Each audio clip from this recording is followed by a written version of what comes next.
Between pods and bank sticks, for me, there's only one choice. What I want from my setup is two things. First of all, I want the best bite indication possible. Secondly, I expect the setup to actually hook the carp for me before I even get to the rod. If my setup can achieve those two things, I absolutely know that I'm going to put more fish on the bank. And I can only do that with bank sticks. When I got back into carp fishing in the late 90s, I did fish with a rod pod. I was using Shimano bait runners, and I'd always have the bait runner facility engaged. Now this setup kind of worked, and occasionally I did actually catch a carp. But from time to time, I'd forget to turn the bait runner on, and if my rods weren't pointing directly at the spot I was fishing, the rod got pulled, the pod got pulled, and it all went horribly wrong. Even when I did use the bait runner facility and I did manage to take, it's virtually impossible to lift up a rod off a pod without disturbing the other rods. So there'd be a cacophony of beeps and bangs, and it was just messy. I'll be honest, my old setup was not very stable. Sometimes I even picked up the wrong rod because a take would set off both alarms, and I'd make a mistake in the confusion because maybe I wasn't looking at the rod, lift into the wrong rod, and I'm hitting the wrong take. Much to the amusement of my mate, of course, who thought I was a complete muppet, but that was the reality of fishing with the old dodgy setup that I had. I was very lucky at the time that I had a good relationship with my local tackle shop, so I went in there to have a chat with them, and they advised me to ditch the pod and go with bank sticks, and it was literally the best decision that I ever made. Bank sticks provide a super stable and solid platform for your rod. My bankside setup is just as important as what I'm doing at the business end. I want my bankside setup to be working for me, not against me. I expect it to hook and play the carp even before I get to the rod. It doesn't matter whether I'm on a day session or fishing the nights. And all I need to achieve this is 2 bank sticks per rod, a gripping rear rod rest, and a clutch that can be finely adjusted. I like to set my clutch to a similar tension that you might set it if you're actually playing a carp. So the carp really has to work to take line. But when the carp pulls, the bank sticks and the rod are not going to move 1 millimeter. It's kind of like an auto strike system, really. Now obviously your rod has to be absolutely nailed down if you're going to fish with a semi-tight clutch. It's no good having bank sticks that are just kind of pressed in an inch or two to the ground. You really need them to be driven in very securely indeed. If your bank sticks aren't solid enough, then you do absolutely run the risk of losing a rod. And I have had 1 or 2 guests over the years actually have one of their rods hauled into the water and dragged for some distance. Luckily, I went fishing for them and found them. For me, the absolute best way of achieving a rock solid and stable setup is to use 2 bank sticks and simply point the rod at where you're fishing. Now, sure, from time to time, it's okay to have a bit of an angle between the rod and the spot. But what I would never do is kind of have the lead off at 90 degrees to the rod tip on this setup. I just don't see any logic in fishing like that. You're only going to run the risk of ripping a rod off the alarms, even if you've got snag ears, and there's just no benefit in setting up like this. Point the rod roughly towards the spot if at all possible. Although I don't use a pod in my fishing, from time to time I will use a little 2-rod buzz bar, and I'll generally have a 3rd rod on individual bank sticks. We call it a 2+1 setup. It works really well if you want to have 2 rods on a spot reasonably close together, and then a 3rd rod off to the left or the right, or wherever you need it to be. It's just a very flexible setup. For short sessions, or when I'm fishing a really tight swim, I might only need 2 rods anyway, so a little 2-rod buzz bar is perfect. I'd always choose a relatively short buzz bar over a wide buzz bar. because you don't want too much leverage. A short buzz bar can be fished very successfully with a semi-tight clutch. Another reason why I love a 2+1 is that I'll often set the two rods off to the left on side of the swim and the third rod over to the right. So my rods are basically at the extremes of the swim. That leaves me plenty of room in the middle to play and land fish, or if one goes off to the left, I've got loads of space out there. It just gives me more space to work with. The only time in fishing where I think a pod would be absolutely invaluable is if you need to fish off a concrete plinth or a concrete slip ray, or you're at one of these massive rocky European venues when just using bank sticks is not possible at all. Now, I don't do any of this kind of fishing, so that's why I don't own a pod, but I do own some luggage that can be pressed into service with a couple of individual bank sticks for when it's just not possible to get bank sticks into the deck. Pods have come a very long way since I last owned one some 20 odd years ago. I get to see a few top-end pods at Beausoleil from time to time, and they're certainly better engineered and much more stable than the old wobbly thing that I used to own. So they're stiffer and they give you a much more stable fishing platform. But if you load them laterally by having your rigs too far apart and having too acute an angle between the rig and the angle of the rod, then they are still going to get pulled over sideways. It doesn't matter whether you've got a low end pod or a high end pod. Unless you've got it nailed down, you're going to have to fish a slack clutch, otherwise it's going to go over if you load it laterally. If you want to be fishing as effective as possible, then you want to get to a situation where you can fish with a semi-tight clutch, which is going to hook the carp automatically. The carp should be on and absolutely nailed before you even pick up the rod. If you're using a pod on soft ground, then it's pretty easy to stabilise it. All you've got to do is drive or screw the verticals in a little way and it's job done. On rock hard ground or on concrete or a wooden platform, things get a bit trickier. It's not so easy to make that stable, but there are a few options I've got for you. If you have to use a pod for whatever reason, then this is what I'd do.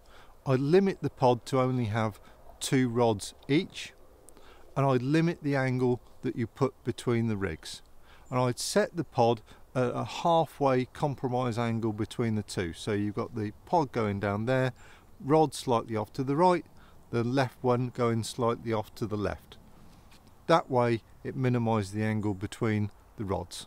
So once we're happy with our position of the pod, we need to do a test, and ideally if you can pull some line from the rod tip, just reach forward and pull in the line of the rig, and if the clutch spins and the rod doesn't go anywhere, then that's great. Having some little snag ears is an extra advantage, because you can see if the snag ears weren't there, that rod would be off and away. The rod is not at a very aggressive angle at all. It's only about kind of 20 degrees off straight. So what we want to avoid is a situation where we're loading the pod laterally. So if you try and get too ambitious and reposition a rod too far off to the left or the right, this is going to be the result when you get a take. And if you've got your clutch too tight, the whole lot is going over. Another trick I found is if you fish tips up slightly, that means that when you do get a take, the front legs will be driven harder into the ground. If you fish a very flat setup, especially on a shallow lake, the pod is more likely to kind of get dragged horizontally along the ground, and this is when things can go terribly wrong for you. If you've got a bit of rope or a cord and you can lash the pod to a tree or anything solid, then I would absolutely do so. You can also add weight to the pod frame. It might be a bag, a bottle of water, a bucket, or just anything that you can lie over the frame to make it much heavier than it actually is. I find bivy pegs and bungee cords make a useful addition to any pod setup. So getting large diameter lightweight aluminium pod sticks into rock hard ground is nigh on impossible. but there's a really good technique that I've been using for years, and you just use some bivvy pegs. A couple of bivvy pegs will work, just kind of stabbed in on top of the frame, or just one central bivvy peg and a bungee cord, and that will stabilise the entire front of the pod. If you want to be uber secure, then you should do the same at the back, and that is not going anywhere, no matter what you work or at what angle. If you want to stabilise a pod with a piece of luggage, what I would do is always have the frame of the pod right on the deck. You don't want the frame up there, otherwise it's going to be impossible to kind of balance anything on it. So with the frame really low to the deck like that, you only need a few centimetres of point sticking out of here to do that. Those will grip, and then you put a bit of weight on the frame.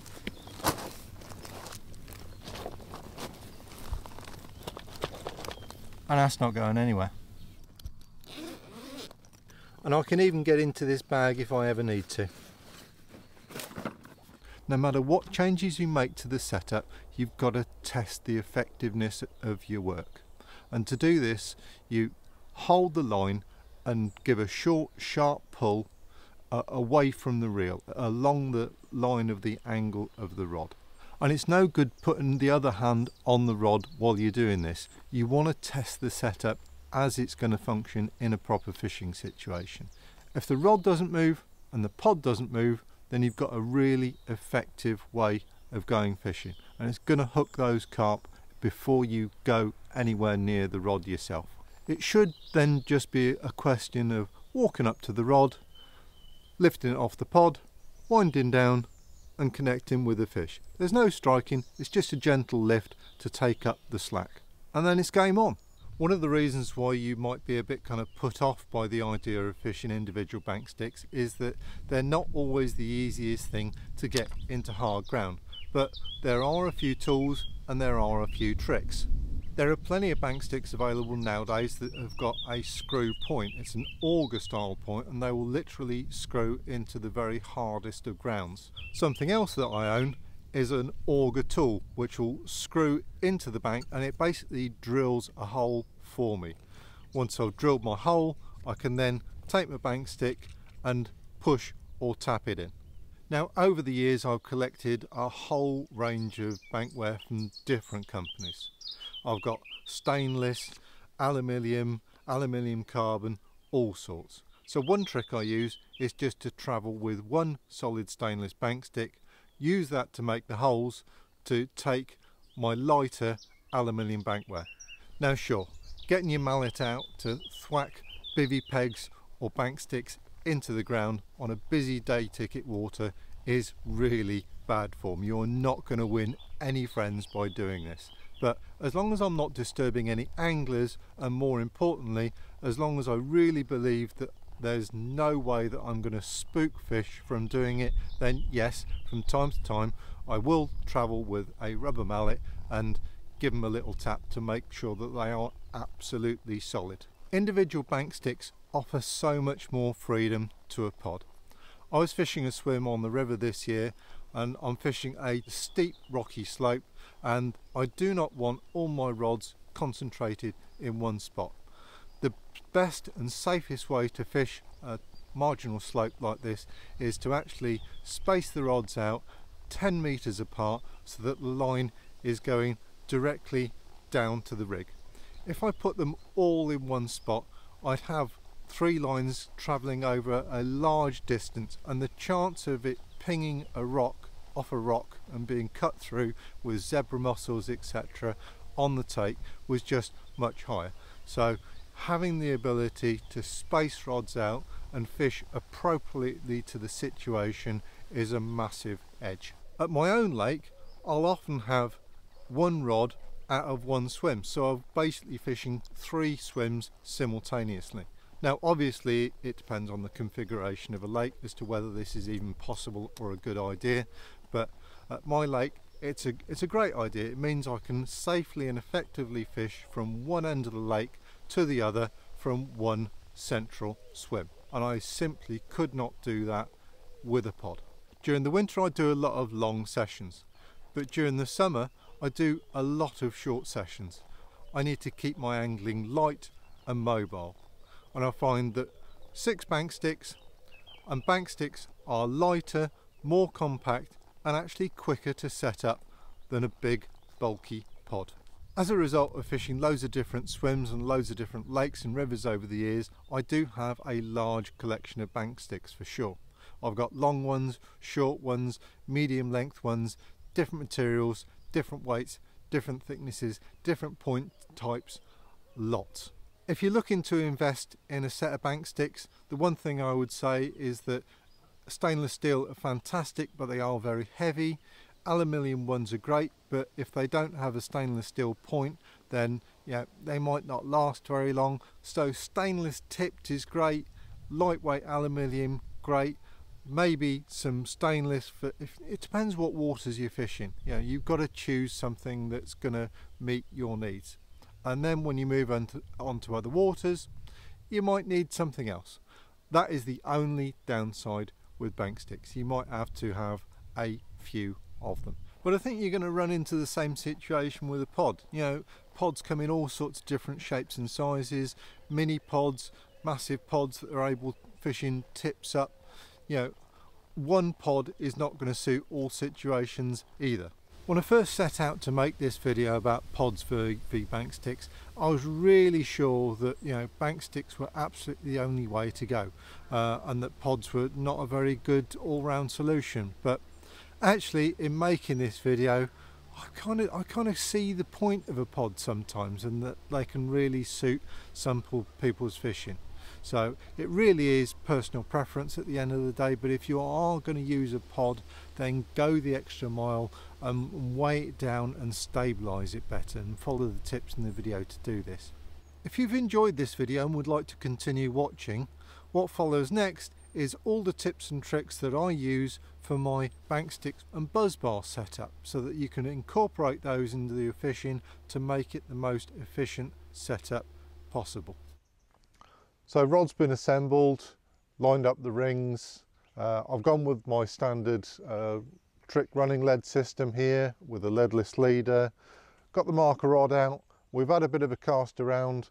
I found a nice little feature. I just pulled the marker up to the back of that feature, and then I'm going to drop my lead onto that feature. Now let's have a look at how I go about setting up my carp rod for this spot. I've lined the marker rod exactly up with this spot that I'm going to target. I'm then going to put my rod in exactly the same position, so I'm pointing the rod exactly at the rig. So I'm going to be setting up a pair of individual bank sticks here. So I've got a set of these super lightweight aluminium carbon ones, which are great for travelling light. When the going gets really tough, you can't beat a heavy duty set of stainless steel ones like this. First job, let's try and find somewhere to get the front bank stick in. I'm just using one of these bank stick augers here, which are a great tool. The ground's fairly flat here. I'm going to put the 12-inch one at the front, 9-inch one at the back. I like the rod to either be parallel to the water or a bit tips up. What I don't ever want to do is have the rod angled down like that. The problem is, if you do that, if you're fishing a long distance or a very kind of shallow lake, if you get a take and the carp lifts the rod up, you run the risk of the rod losing contact with your alarm. And if it goes left or right, it can pull it off the front alarm. Now, this isn't a problem if you're day fishing, etc., but at night it could be a bit risky. What's really important for me is that that is in there solid. Right, let's pop the alarm on. Now I need to choose a spot for the back rod rest. So in order to position the back rod rest, I can get in the left and rights fairly easy. I just line it up with a marker rod there, and I know my line is somewhere along there. Now I happen to have these bull peg retainers on this rod, so I could put my bank stick there, which is how these are designed to work. These are great features, but if you don't have one, I would always put it just at the back of the rod there. The handle is going to stop that rod sliding forward, and it's going to be really much more secure. The other thing I need to pay attention to is how far away from the alarm my line clip is. Now I've got a line clip whipped on 500mm up from the reel seat here. So I want to leave about 15 centimeters away from that. Obviously, if you have the line clip back there, then you've got more flexibility. I'm going to use the ball peg today, so I'm going to try and put a hole in here. The most important bank stick out of these two actually is the backrest. If the backrest isn't in really solid, you do run the risk of the whole lot going over on a savage take from a carp. You'll see how strong this setup is. I'm giving that a fair degree of force, 5, 6, maybe even 8 pounds of force there. It's not going anywhere. I could lock up that clutch really tight and the rod's not moving, the bank stick's not moving. So you can see how I've set this rod. Level wise, it slightly tips up, and when you're fishing with it configured like that, the load from the fish is going to be more inclined to pull the tip of the rod down, especially with a back lead on. And if the tip of the rod's being pulled down, it's being pulled tighter into this bite alarm as well. So it's going to keep the rod really secure. Yeah. Again, not an issue while you're day fishing, but at night, you know, if you have a savage take and it kites left or right, you know, if you don't have the rod being pulled down into that bite alarm, you know, it can come off the front there. Obviously, you can put snag ears on and additional things like that, but it's just good practice to have it set up so that the rod is always being pulled down into the alarm. So now we've got a really secure pair of bank sticks. Let's put this out there, find that spot, clip it up, get a rig on, and then I'll show you how I set my bobbins. Spot on that, right next to the marker. Before I set the line in the clip, I always hold the rod at a high angle because this is how I want to kind of land that rig on that spot. Always go a couple of times around that clip. I just whip that in. I always take the marker rod out before I actually put a rig in. This eliminates the risk of accidentally clipping the rig when I'm pulling the marker rod in and dragging the rig out of position, which would be a disaster, of course. Right, marker rod's out of the way, time to clip a rig on. Rather than use quick links, I've been using this very simple loop-to-loop connection for years now actually, and you really don't need quick links. Just tie a loop big enough so that you can pop the bait through. Neat, simple, secure, it's all you need. So my distance is all sorted because that line's in the clip. All I've got to do now is put it on the exact same line where the marker float was, which is kind of roughly in between those two silver birch trees on the far margin. Now, that's how not to do it, because I'm off by about 4 meters there. So easy enough to bail out of a cast that goes wrong like that. Just close the bail arm, immediately you know it's going wrong. Wind it back in, and then the hook never touches the bottom. That looks better. Hit the clip, lovely. Beautiful. Smack between the trees, exactly where that marker float was. Rod's at the same angle. I've got a lovely little donk there. So now I can take it out of the clip.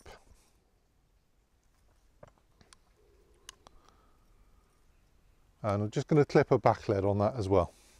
I always want to drop the back lead exactly in line with the rod. It's no good having it off left, right and centre, because any additional angle that you add is just going to reduce sensitivity.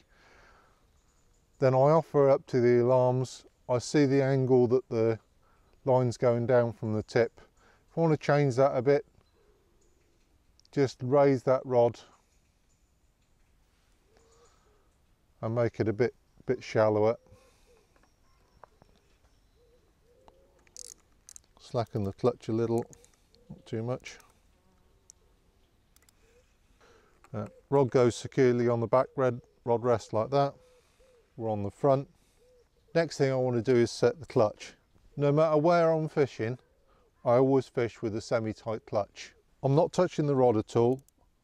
I'm actually having to wrap my fingers around that line in order to pull line off the clutch, and you can see the clutch ticking. I'm just going to give it a good aggressive tug here.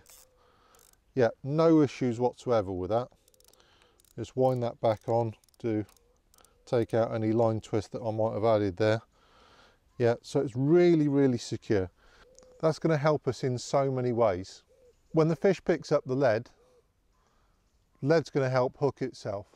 When it tries to move away, it's the clutch that's really applying a good amount of hooking force on that fish. When I walk up to this rod, bobbins at the top, etc., carps on, there's no striking. It's like an auto strike system basically. All I do, wind down, lift into the fish, and he's very, very well hooked. Next we can get the bobbin in play. If you always set your bobbin in a certain way, then you know if there's been any activity if you're not watching the rod all the time. So I've just set that flat like that, loads of range of movement to indicate a bite that way, and I'm fishing a running lead, so I'm not too worried about any backdrop indication because there's not going to be anyway. Whichever way the carp moves, I'm going to get a positive indication because of the way a running rig works. We also get a secondary addition to the kind of bolt effect with the use of this line clip. So we're going to get a take here, bobbin locks up to the top, it's then going to ping out the clip, and then we're on the clutch basically. If it pings out the clip at night, there might just be a short flurry of bleeps. When I look at the rod, I know that the fish has pulled hard enough to ping it out that clip, and I can do something about it because the bobbin's going to be hanging down like that. One thing I try and avoid if at all possible, and that's having an acute angle from the angle of the rod to where the bait is. I've set this up all wrong at the moment. Lines going off to the left, rod tips going straight out in front, and you're compromising bite indication. You're also running the risk of the rod being pulled off the front rest on a savage take. It's always better to reposition the rod and point it more at the bait if at all possible. This is why I prefer bank sticks over pods. Bobbin set, clutch is set, bank sticks are solid. Let's flick the alarm on and wait for that bite.